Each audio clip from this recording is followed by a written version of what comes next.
Hello to all my viewers. This is Dr. Dhaval Maheta, and today we'll understand how to generate descriptive statistics in Excel. So for this, we'll go in Excel workbook. In the first column, we are having the marks of section A, and in the second column, we are having the marks of section B. We want to generate the descriptive statistics for this, which includes mean, median, range, standard deviation, skewness, kurtosis. So how we can do this? So it's necessary that first you activate the data analysis tool pack. Go in file, options, add-ins, click on analysis tool pack, go.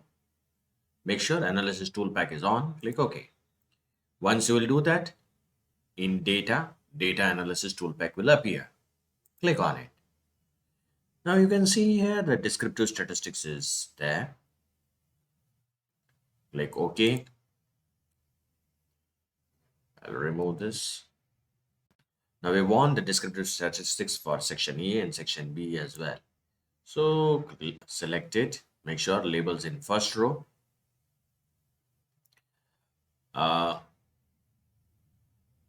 Make sure that you click on summary statistics and click OK. Done. Now maximize it. Double click here. So this is the mean of section A, mean of section B, median mode, standard deviation, kurtosis, skewness, range. So this is a way you can generate the descriptive statistics in Excel.